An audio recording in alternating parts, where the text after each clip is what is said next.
Alright, so starting with the basics, the first thing you are going to notice about your parked bike, and the way that you should park your bike, is that the steering wheel should always be turned to the left, facing your kickstand.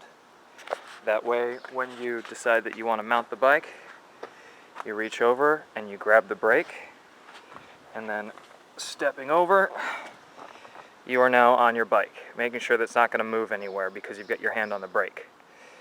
Then you'll obviously put your key in the ignition, unlock the steering if it is locked, and then kick back the kickstand.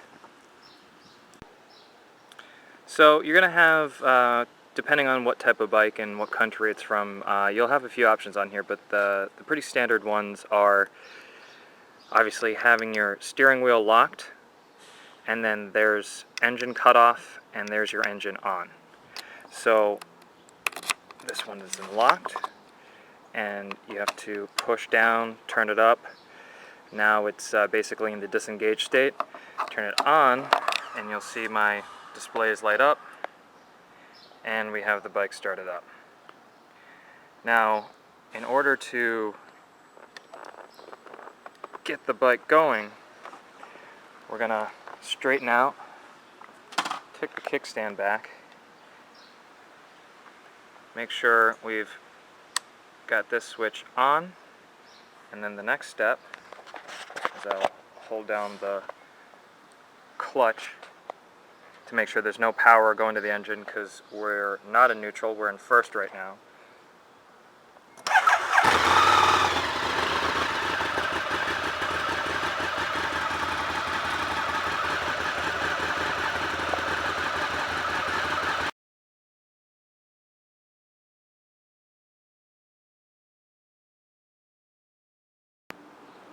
Alright, on the topic of neutral, your bike's going to let you know when you're in neutral. Right now, I'm in first, so what I'm going to do is I'm going to hold down onto the clutch, double check by tapping down that I'm in first gear, and then roll it up, and what you'll see up here is the neutral light go on. Now, too far and you'll end up in second, so you have to do it just right, and depending on your bike, you'll get a feel for it pretty quickly.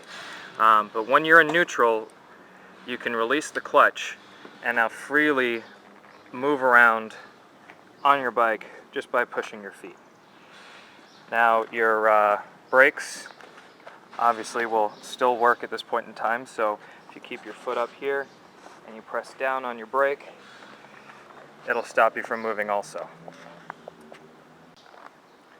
Now, an important first step in learning to ride the motorcycle is really getting a feeling for the clutch and the friction zone. The friction zone being when you release the clutch, when your bike actually starts to move and picks up momentum. Exactly the same way as you would driving a manual car. If you haven't driven a manual car, this might be a little bit easier. So what you're going to do is once you've started up the bike and you're in first gear, you'll be holding down your clutch the whole time. You're going to slowly release the bike until it starts to move. Then you're going to hold onto the clutch again. All the while, you're going to be pivoting your foot heel to toe while you're moving. So you should be on your heel when the clutch is engaged. Then you're slowly going to release, go down to your toe, and then you're going to pull back on the clutch and push yourself backwards, back onto your heel. So essentially back and forth, getting a feel for the clutch.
Now another important thing is turning. When you turn, you don't always necessarily want to just be turning the handlebars, you want to be leaning into a turn. Additionally, you also want to be facing the same direction that you're going to be turning. You always want to be looking at your target point. So if you're making a U-turn and we're heading towards this way, when we're ready to turn, we already want to start looking over that way. Eventually the bike will correct itself and you'll end up where you want to go.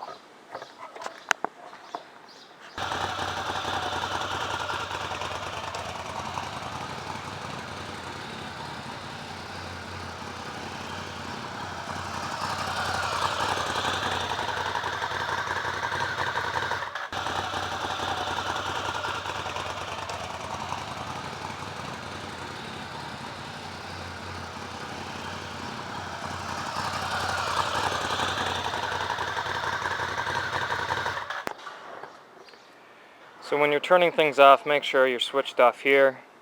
You're obviously switched off and locked by the ignition. Otherwise your battery is going to drain, and it'll drain pretty quickly on a motorcycle. The other controls just to keep in mind, your turn signals left and right obviously. They'll engage that way. You push in to disengage on this model. Other models might be different. High beam, low beam, your horn, obviously your ignition. And then when it comes to your brakes, this brake right here on the right hand side will do about 30% of your stopping power. The other 70% is here. So if you're in slow traffic, it's a good idea usually just to press on this. It'll engage your lights, let other people know that you're getting ready to stop, and it won't be as hard of a stop. This is your harder stop. But when you're riding, you don't want to rely too much on your brakes.